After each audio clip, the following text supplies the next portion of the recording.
A man faces the electric chair, accused of murder. I wake up every morning screaming, I'm innocent. He was starting out behind the 8 ball.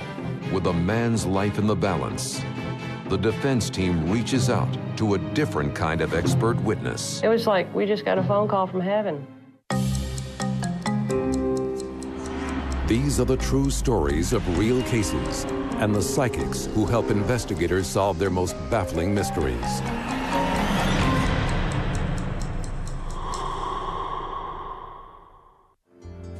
Jacksonville, Florida is a military town and home to the Mayport Naval Station. The 350 sailors in Helicopter Squadron Light 42 were a tight-knit group. 2 squadron mates, Bill and Anita Lucander, had even gotten married. But the honeymoon wouldn't last long. Just a few months after their wedding, Bill ships out to Guantanamo Bay. 3 days later, on the morning after St. Patrick's Day, Anita fails to report for duty. For those who know her, this is cause for alarm. Friends file a missing persons report. The initial response to Anita's disappearance in this case was by the local police department, and they didn't seem to take it terribly seriously. Bill rushes home from Cuba to join the search for his wife and makes an ominous discovery. There has been a break-in at his home, and several of his guns have been stolen.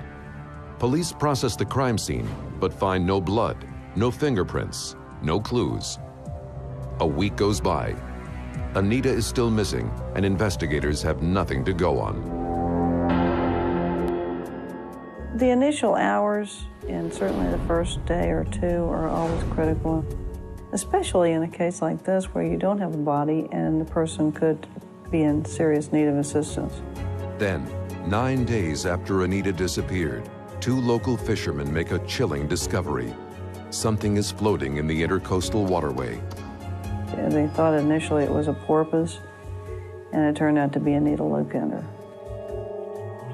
The medical examiner determines that Anita had been strangled and stabbed and thrown into the water within 24 hours.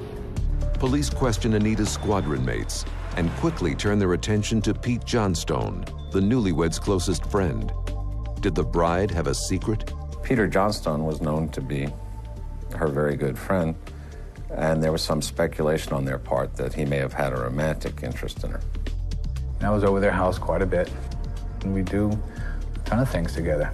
He hardly seems like a likely suspect until police asked him what he was doing on the night of the murder. On St. Patrick's Day, did what I normally did.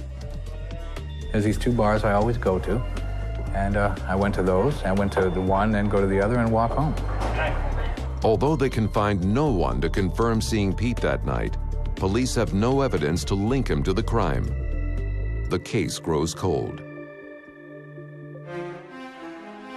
Then, 8 years later, the Navy Criminal Investigative Service forms a cold case squad and reopens the investigation into Anita Lucander's homicide. 2 agents locally had primary responsibility with the cold case squad for it, and they were David Early and David Semstrom.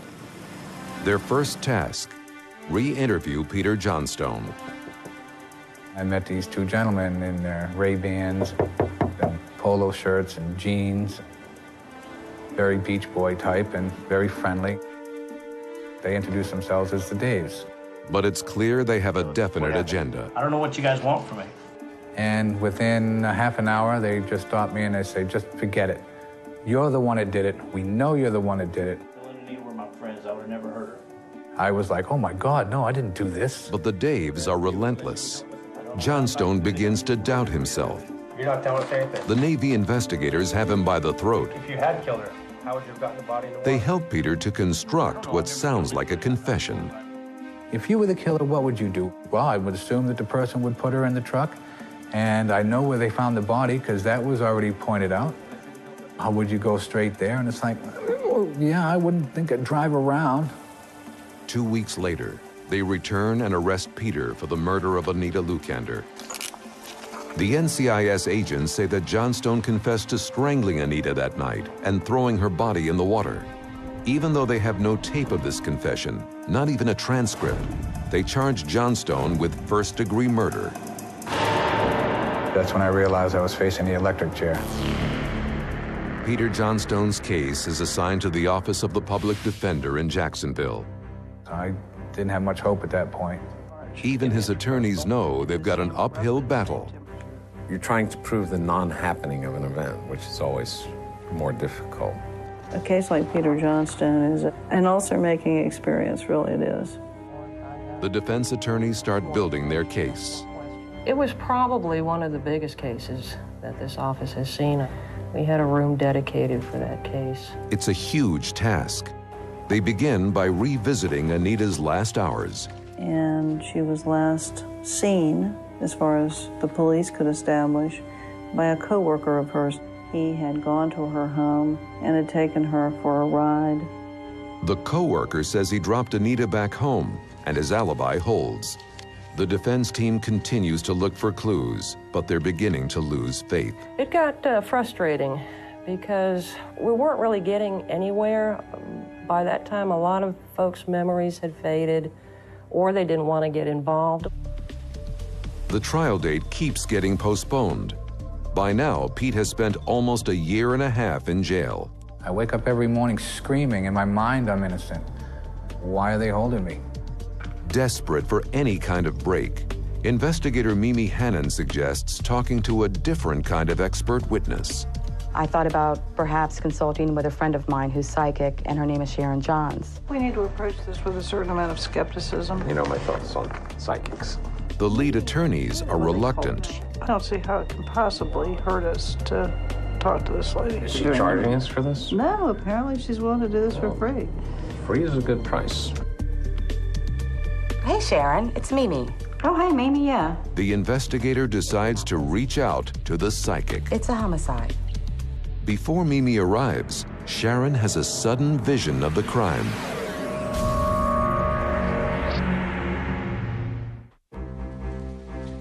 Peter Johnstone has been charged with the murder of fellow sailor Anita Lukander and is facing the death penalty. With nowhere else to turn, the defense team contacts psychic Sharon Johns to help prove their client's innocence. Any avenue that might help my client, I'm prepared to explore. Okay, I'm leaving now. Mimi contacted her and gave her very limited information about the case. Sharon, our defendant's name is Peter Johnstone. Okay. He's innocent. There's no doubt he's innocent. The first thing she had said was that Peter was an innocent man. He just got railroaded into this one, because he's a good man. Yeah, he's innocent. What else can you see? The psychic comes up with more details. I saw a man with a boxy-looking vehicle, and he had come over to Anita's house to see if she'd like to take a ride in his car. After he abducted her, he realized what he had done, and he went back to the house and made it look like a robbery. I had an image of a composite drawing. He took guns and jewelry to make it look like a robbery. There was a robbery. There are guns missing. Well, I know that he tried to pawn some of those guns. There is a composite that was made from one of these pawn shop owners. And that composite is somewhere, and you need to find it. Mimi's not sure what it all means. She takes the information back to the public defenders. She confirmed what we already thought, that a burglary had occurred. Sharon also confirms details about Anita's last evening, details she had no way of knowing. I see this little boxy car of some kind. It was exactly as police reports had described it. The skeptical attorneys are stunned by these confirmations. Much of the information that Sharon provided, it was almost eerie in that it fit very well our thinking. But why is she also seeing a composite drawing in her vision? Sue decides to comb through the files one more time. And until Sharon pointed the composite drawing out to me, that it was indeed part of this case file, we probably would have never known it existed. The attorneys discovered that 8 years ago, someone had tried to sell the guns stolen from the Lukander home at a pawn shop. The pawn shop owner helped police come up with a composite. It's shocking to see the suspect face to face. The composite looked completely unlike Peter Johnstone. The psychic's visions have given the defense team new energy. Kind of like having a client pass a polygraph. That's not admissible either, but it reconfirms your belief that the fellow you've got is innocent. And that's kind of the boost that it gave us. Sharon's clues are intriguing, but to free their client, the defense team needs hard facts to disprove Pete's so-called confession. Our thinking was that Anita did not go into the water the night of March 17th as the claimed confession had it happened. They can only hope that Sharon can come up with something to confirm their hunch. She continues to focus on the case. Sharon has worked with police for many years and gets her information at odd moments. When I'm working on a case and someone's asked me to help them, it's like I just don't throw the information off the top of my head. I wait. And sometimes the information comes to me when I'm washing a dish, walking out in the yard, doing mundane things. And then I'll get up and go immediately write it down, the information for a case. You sure? I just take the information and they have to run with it. The psychic has given Peter Johnstone a ray of hope. At the point that Mimi had told me about Sharon Johns, everything shifted at that point. It was all going my way for once. But as the trial date approaches, Pat knows their client isn't yet out of the woods. He was starting out behind the 8 ball, accused of a murder, vilified in the press, and with a claim of a confession in what was really a horrible murder. That's a tough spot to be in. When we return, a shocking testimony from beyond the grave. I met Anita Lukander on the phone that day. I found myself in a dark place. In 3 weeks, Peter Johnstone will go on trial for the murder of fellow sailor Anita Lukander. With a man's life at stake, the defense team builds its case and continues to reach out to the psychic. After we had gotten Sharon involved in the case, we had called her with some frequency. We always had questions for us. Sharon, we're going to try and tape record this conversation to see if there's anything else that you can get. I don't know if I can channel her or not, but I'll... The next conversation I had with Sharon is one that I will never forget.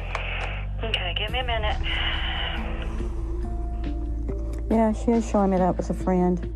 They keep hoping for that one critical clue that will blow the case wide open. He wanted to take her for a ride in his new car, yeah. He came by the house to pick her up.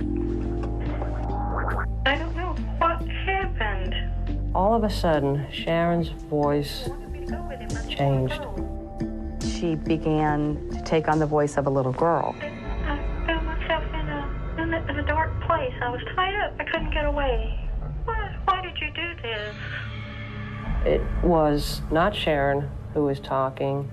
This was another person.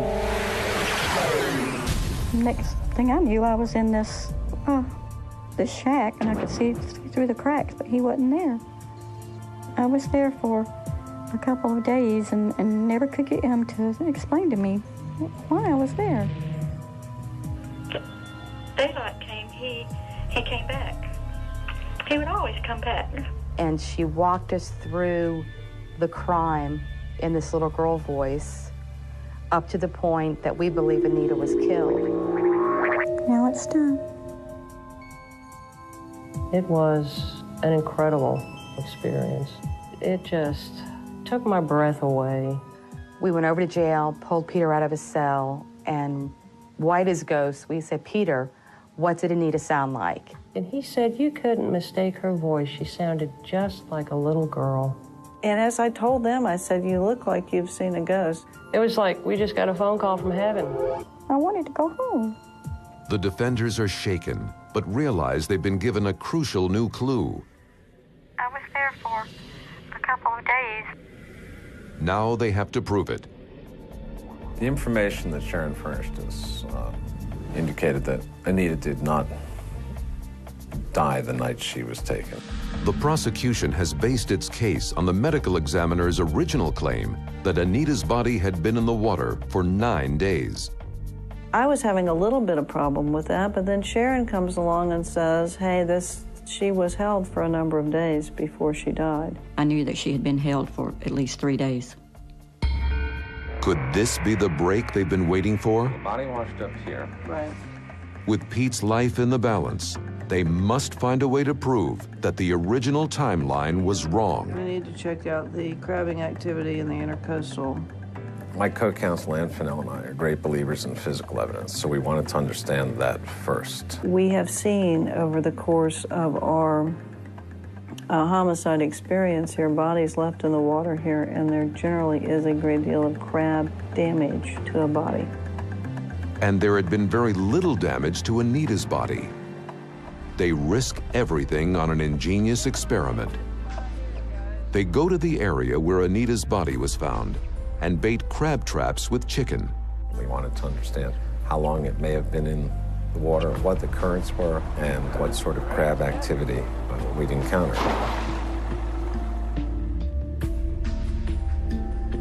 Two days later, they make a stunning discovery. It's eating up pretty good. As it turned out, they fed fairly well on those chickens, which was in marked contrast to the absolute lack of marine life damage to the body. Their experiment has confirmed the psychic's vision of Anita's murder.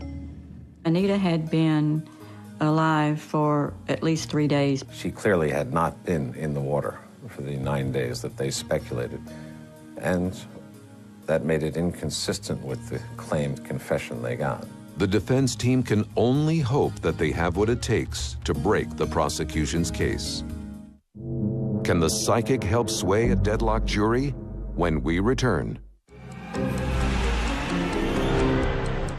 The trial in the case of Anita Lukander's murder begins. The state of Florida versus Peter Johnstone. Psychic Sharon Johns has helped the defense team build the case for his acquittal. Some of her observations form the basis for part of the argument we ultimately gave on Pete's behalf. It was quite a lengthy trial.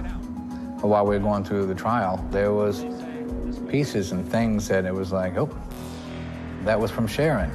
The prosecution describes Peter's alleged confession. According to the defendant, there was an adrenaline feeling there. The person was out of control and inadvertently killed her. The defense denies the validity of the verbal confession.